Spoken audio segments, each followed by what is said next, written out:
बच्चों अभी हम स्टार्ट कर रहे हैं चैप्टर 11 जिसमें हम डिस्कस करने वाले बैंक रिकंसिलिएशन।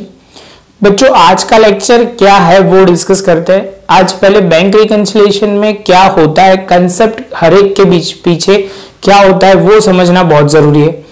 ये बैंक रिकंसिलिएशन मतलब हमें करना क्या है समझ लो। एक छोटा सा एग्जांपल के साथ शुरू करते हैं। ये कैश बुक है, आप बोलोगे सर 3 कॉलम कैश बुक है जिसमें कैश डिस्काउंट बैंक, जिसमें लिखा हुआ है कैश डिस्काउंट बैंक। तो आप बोलोगे सर इसमें कैश और डिस्काउंट तो क्लियर है, हमें जो बैंक कॉलम है इसका मतलब आप क्या समझते हो। फिर से एक बार बोल रहा हूं, जो बैंक कॉलम ये कैश बुक में ये बैंक है उसका मीनिंग क्या हुआ। तो आप बोलोगे सर इसका मीनिंग वो हुआ हमारी बैंक में कितने बैलेंस है, कितना बैलेंस है वो जानने के लिए हम ये बैंक कॉलम रखते हैं। कैश का मीनिंग क्या हुआ कि आपके पास मंथ एंडिंग पे या दिन के एंडिंग में जब तक आप बना रहे हो उसके हिसाब से कितनी कैश आपके पास है।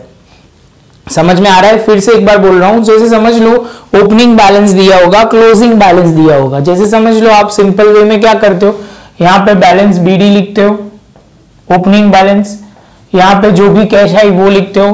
पेमेंट साइड यहां पे क्या होगा, आप लिखोगे सर जो जो कैश गई पेमेंट किए जिसको आप बोलोगे एक्सपेंस होगा या जो भी होगा, उसके बाद बैलेंस कैरी डाउन ढूंढते हो सेम वे कैश का। इसका मतलब वो हुआ कि इतनी कैश आपके पास होनी चाहिए। क्लियर है बच्चा। सेम वे आप बोलोगे सर यहाँ पे अभी बैंक में भी हम क्या करेंगे, बैंक में डिपॉजिट करवाएंगे। वर्ड क्या यूज करेंगे, बैंक में डिपॉजिट करवाएंगे और बैंक बैलेंस मतलब बैंक में से थोड़े पैसे हम यूज करेंगे। किस में, तो एक्सपेंस है, पर्सनल एक्सपेंस है, बिजनेस एक्सपेंस है, तो पेमेंट के लिए यूज होगा। तो ये जो पेमेंट होगा वो उसके बाद हम बैलेंस ढूंढेंगे। ये बैलेंस किसके साथ टैली होना चाहिए, तो आप बोलोगे सर टैली होना चाहिए बैंक बैलेंस के साथ। मतलब बैंक बैलेंस आप समझ लो आपका यहाँ पे जो बैंक बैलेंस होगा वो आपको उसके साथ ये कैश के साथ टैली करना है। कंसेप्ट समझ में आ रहा है। एक पॉइंट। दूसरा पॉइंट जो बहुत ही इंपॉर्टेंट है, ये समझ लो कि जब भी आप कैश बैलेंस बढ़ाओगे ये कौन मेंटेन करता है। तो आप बोलोगे सर ये जो बैंक अकाउंट है वो बैंक में हमारा अकाउंट होता है, बिजनेस का अकाउंट होता है, वैसे हमें समझना है। क्लियर है। तो सेम जो आप ट्रांजेक्शन करोगे उससे परफेक्ट वो उल्टे ट्रांजेक्शन रिकॉर्ड करेंगे। जैसे समझ लो यहां पे हम बैंक में डिपॉजिट कर रहे हैं तो बोलोगे आप यहाँ पे डेबिट, क्योंकि पैसे आ रहे हैं तो बैंक अकाउंट डेबिट होगा। और सेम वे बैंक रिसीव कर रहा है, कैश आप दे रहे हो तो बैंक रिसीव कर रहा है तो वो क्या करेगा, तो आप बोलोगे सर ये क्रेडिट करेगा आपके अकाउंट में। तो यहाँ पे क्या समझना है बच्चा, यहाँ पे डेबिट हुआ तो यहाँ पे क्रेडिट, सेम वे यहाँ पे क्रेडिट तो यहाँ पे डेबिट। मतलब आप बोलोगे सर इसकी रिवर्स इफेक्ट होती है, सामने वाली उसकी ऑपोजिट एंट्री करती है। क्लियर है। ये कोई डाउट नहीं होना चाहिए। यहाँ पे सिंपल बैंक जो होता है वो ऑपोजिट इफेक्ट करती है रिकॉर्ड, वो हमें ध्यान रखना है। तो बच्चा थोड़ा थियरी पोर्शन शुरू करते हैं। यहाँ पे बहुत जगह पे थोड़े थोड़े आपको डाउट कहीं कहीं आएंगे। जैसे जैसे चैप्टर आगे बढ़ता जाएगा पॉइंट क्लियर होते जाएंगे। ऐसा मत करना कि एक पॉइंट देख के ही आप कंफ्यूज हो जाओ, क्योंकि थोड़ा आपको आगे चलना पड़ेगा, क्योंकि तब जाके आपको क्लैरिटी आएगी कि पूरा कंसेप्ट ये प्रोसेस कहां से क्या हो रहा है। तो आप बोलोगे चलो सर स्टार्ट करते हैं। पहला introduction.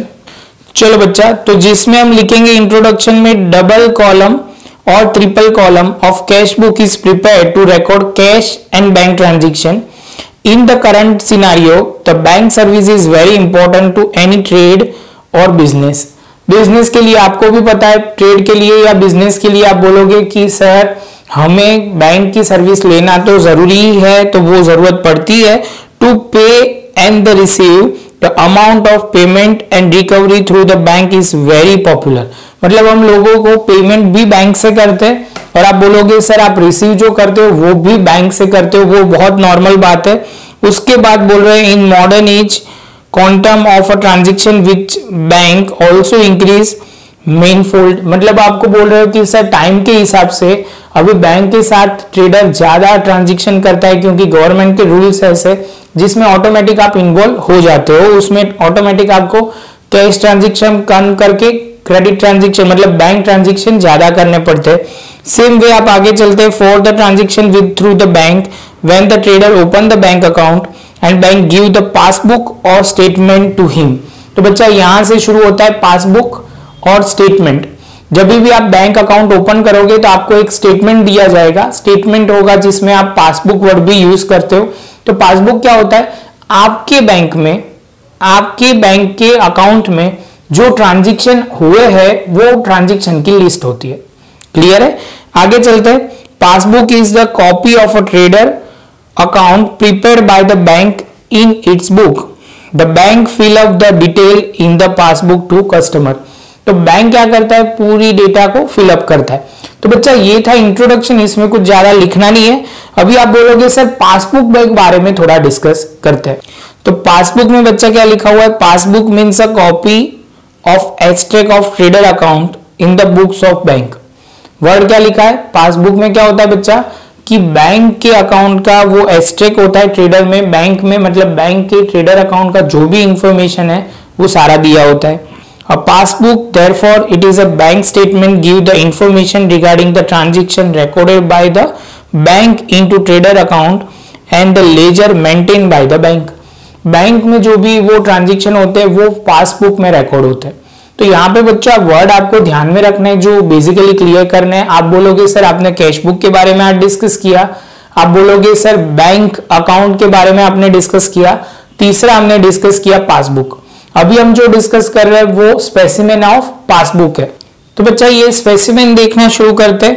Specimen of passbook, date, particular, जो भी चेक नंबर ट्रांजैक्शन से हुआ है वो, अमाउंट विड्रॉ जो होगा डेबिट, और आप बोलोगे अमाउंट डिपॉजिटेड वो होगा क्रेडिट। समझ लो, फिर से एक बार बोल रहा हूं, यहाँ पे अमाउंट जो आप विड्रॉ करोगे, बैंक बैलेंस जो होगा वो आप बोलोगे सर आपने क्या बोला था, एक बार और लॉजिक क्लियर करवाता हूं तो समझ में आ जाएगा। तो जिसमें बोलने का मतलब बहुत सिंपल है, आप कोई भी पेमेंट करोगे तो कैश बुक में जो होगा, कैश बुक में बैंक अकाउंट में वो हम क्रेडिट करेंगे तो बैंक उनको डेबिट करेगा। मतलब ये उनकी पेमेंट साइड समझनी है आपको। ऐसे तो बहुत सारे लॉजिक से एक्सप्लेन कर सकता हूं, लेकिन बच्चा पहले लेवल पे बहुत एक्स्ट्रा बोल दूंगा तो ऐसा होगा बहुत भारी हो जाएगा और उसमें क्या होगा कुछ भी आप समझोगे नहीं। उससे अच्छा है कि धीरे धीरे स्टेप बाय स्टेप चलते हैं तो वो ज्यादा समझ में आएगा। जिसमें आप बोलोगे सर ये आपकी डेबिट साइड है, मतलब यहाँ पे जो भी डिपॉजिट होंगे, इनकम होगी वो सारी यहाँ पे आती है, तो उसकी दूसरी इफेक्ट यहाँ पे क्रेडिट होती है। समझ में आया थोड़ा थोड़ा, बस इतना ध्यान रखना है। उसके बाद बच्चा अभी हमें क्या करना है, तो आप बोलोगे सर अभी थोड़े बैलेंस लिखना है और मीनिंग ऑफ बैंक रिकंसिलिएशन लिखना है। आज का लेक्चर ज्यादा कुछ आपको आइडिया देगा कि कैसे बैंक रिकंसिलिएशन होता है, इसमें कौन कौन से इंफॉर्मेशन होती है वो समझना है। तीसरे सेशन से हम रियल सम शुरू करेंगे जो ध्यान से आपको समझना है। सबसे पहले शुरू करते हैं बच्चा, यहाँ पे bank balance and bank overdraft. आपको मैंने पहले भी एक्सप्लेन किया हुआ है बैंक ओवरड्राफ्ट क्या होता है और बैंक बैलेंस क्या होता है। एक सिंपल लैंग्वेज में मैं बोलूं तो ऐसा कुछ बोल सकते हैं हम, जब भी हमारी डेबिट साइड ये रिसिप्ट होती है और ये पेमेंट होता है वो तो आपको भी पता है। तो ये रिसिप्ट सपोज हमारी 100 है और यहाँ पे सपोज यहाँ पे समझ लो 10 रुपीज एक्सपेंस है, तो आप बोलोगे सर 90 जो आया वो हमारा बैंक बैलेंस होगा, जिसमें इनडायरेक्टली ऐसा बोल सकते हो बच्चा, क्या बोल सकते हो कि सर रिसिप्ट साइड ज्यादा हो और पेमेंट कम होता है तो वो जो बैलेंस आता है उसको बैंक बैलेंस बोलते हैं। क्योंकि ये बैंक की बात हो रही है तो बैंक बैलेंस करेंगे, कैश की बात नहीं हो रही तो कैश बैलेंस वर्ड यूज नहीं करेंगे, क्योंकि हम बैंक के बैलेंस के बारे में कर रहे हैं। तो अभी जो पहला जो डेफिनेशन मैंने जो समझा है वो समझना है, यही पॉइंट पे समझना है। The bank in the books of trader means exceed the total receipt side over the total payment side of bank column in cash book. अभी बच्चा इसको कॉम्प्लिकेटेड नहीं बना रहा, बहुत सिंपल तरीके से लॉजिक के साथ मैंने समझाया कि जब रिसिप्ट ज्यादा होगी और पेमेंट कम होगा तो उसको हम क्या बोलेंगे, बैंक बैलेंस बोलेंगे। यही वर्ड में उन्होंने लिखा हुआ है तो ध्यान से समझना। उसके बाद क्या लिखा हुआ है, दस bank balance means the remaining amount of a total debit side after deducting the total credit side of a bank column in cash book। फिर से यही लैंग्वेज को उन्होंने फिर से रिडिफाइन किया है। रिमेनिंग बैलेंस मतलब टोटल डेबिट साइड, उसमें से रिडक्ट किया बैंक के कॉलम में से, तो जो बैलेंस जो बचता है उसको हम क्या बोलेंगे, बैंक बैलेंस बोलेंगे। क्लियर है बच्चा। अभी जो मेन पॉइंट ध्यान में रखना है, जो ब्लैक थोड़ा बोल्ड लाइन में लिखा हुआ है, इसमें लिखा हुआ है debit balance as per cash book और bank account in the bank balance. इसका कौन सा बैलेंस होता है मुझे जो बताना है, जो उसको आप बोलोगे sir debit balance as per cash book. इसका दूसरा नाम जो होगा bank account in bank balance. Bank balance word use होगा। क्लियर है बच्चा? मैं इतना क्यों छोटे छोटे पॉइंट कवर कर रहा हूं, क्योंकि आगे स्टार्टिंग में यही पॉइंट आएगा जो आपको ध्यान में रखना है। आगे चलते हैं बच्चा। सिमिलरली अभी उल्टा समझना है, तो आप बोलोगे सर उल्टा क्या समझना है, तो बहुत सिंपल समझना है कि जब आपकी क्रेडिट साइड ज्यादा है, तो मतलब आप बोलोगे सर इसका मतलब ये हुआ कि 100 यहाँ पे टोटल जो हो रहा है क्रेडिट साइड का ज्यादा है और यहाँ का टोटल सपोज 70 है, तो आप बोलोगे सर 30 जो आया उसको हम बैलेंस कैरिड डाउन बोलते हैं और उसको बैंक ओवरड्राफ्ट बोलते हैं। क्या बोलते हैं बच्चा? Bank overdraft. आपको वो ध्यान में रखना है कि जब क्रेडिट साइड बैंक का ज्यादा होगा और डेबिट साइड कम होगा, तो डिफरेंस जो आएगा वो आप बोलोगे बैंक ओवरड्राफ्ट। इनडायरेक्टली आप बोलोगे सर पेमेंट साइड ज्यादा होगा। क्या होगा बच्चा? पेमेंट साइड ज्यादा होगा और रिसिप्ट साइड कम होगा। जो डिफरेंस अमाउंट आएगी वो कौन सी साइड आएगी? तो आप बोलोगे सर कौन सी साइड बच्चा? तो आप बोलोगे सर वो होगा क्रेडिट बैलेंस। तो बच्चा ये ध्यान में रखना है, मैं लिख रहा हूं balance bank balance as per cash book. तो आप बोलोगे सर उसको बैंक बैलेंस बोलते हैं कि balance as per cash book. इसका बैंक बैलेंस भी बोलते हैं और उसका डेबिट बैलेंस होता है। कौन सा balance? Debit balance. Same way इसमें लिखेंगे credit balance as per cash book. तो आप बोलोगे सर इसको बैंक ओवरड्राफ्ट बोलेंगे। क्या बोलेंगे? बैंक ओवरड्राफ्ट, जिसका क्रेडिट बैलेंस होता है। अभी एग्जैक्ट उसका उल्टा आएगा, लेकिन पहले ये समझ लेते हैं जो हमने बोला वही। तो आप बोलोगे सर सेकंड पैराग्राफ की बात हो रही है। Similarly according to the agreement with the bank, facility is withdraw more than the amount in bank balance is known as a bank facility, bank overdraft facility. वो तो आपको पता है कि जो आपके बैलेंस है उससे ज्यादा आप विथड्रॉ कर सकते हो, उसको फैसिलिटी को बैंक ओवरड्राफ्ट बोलते हैं। आगे चलते हैं। The payment side exceed the total receipt side in the bank column of cash book, जिसमें बोला हुआ है कि जो पेमेंट साइड है वो ज्यादा होगी रिसिप्ट साइड्स की कॉलम के मुकाबले। The difference is known as a bank overdraft. ये जो बैलेंस आएगा डिफरेंस, उसको हम बैंक ओवरड्राफ्ट बोलेंगे। क्या बोलेंगे बच्चा? Bank overdraft. आप बोलोगे सर ये क्लियर है। इसके बाद उसमें बोला हुआ है credit balance as per cash book और bank account in the bank overdraft. तो आपको वो ध्यान में रखना है बच्चा, ये ध्यान में रखना, ये बस ये मेन पॉइंट है। Balance as per cash book, तो इसका मतलब बैंक बैलेंस हुआ और उसको बोलेंगे डेबिट बैलेंस होता है उसका। और credit balance as per cash book, इसका मतलब बैंक ओवरड्राफ्ट होता है और उसका क्रेडिट बैलेंस होता है। क्लियर है बच्चा? ये ध्यान में रखना। अभी थोड़ा हमें उल्टा समझना है। तो आप बोलोगे सर इसका मतलब अभी क्या ध्यान रखना है? तो आपको अभी ध्यान रखना है कि बैंक जो होगा वो स्टेटमेंट हमें भी देगा। तो अभी उसके रिलेटेड हम पढ़ना शुरू करते हैं। तो अभी हम स्टार्ट कर रहे हैं। We have seen earlier that passbook is a copy of trader account maintain in the books of bank.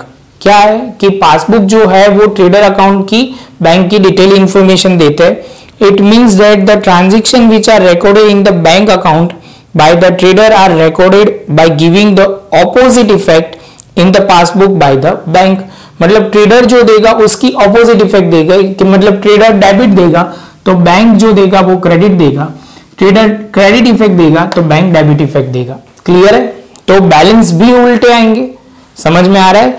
Effect आप रिवर्स दोगे तो आप इफेक्ट के हिसाब से क्या होगा, तो आप बोलोगे सर बैलेंस भी उल्टे आएंगे। इसका कहने का मतलब है बैंक का, आप समझ लो कि हमारे हिसाब से बैंक बैलेंस है तो उनके हिसाब से वो क्रेडिट बैलेंस होगा। मैं लिखवा रहा हूं, वो आप टेंशन मत करो, पहले लॉजिक थोड़ा क्लियर कर लो। बाकी तो मैं एक लाइन में 4 पॉइंट लिखवा दूंगा, वो पॉइंट क्लियर कर लेना तो आराम से आपका हो जाएगा।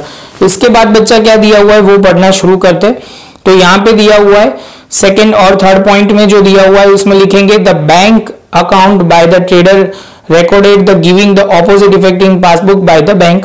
Therefore the bank balance as per passbook means bank balance जो होगा exceed the total credit column of the than that of the debit column in the passbook. इसका मतलब क्या होगा, credit balance as per passbook means bank balance of a trader.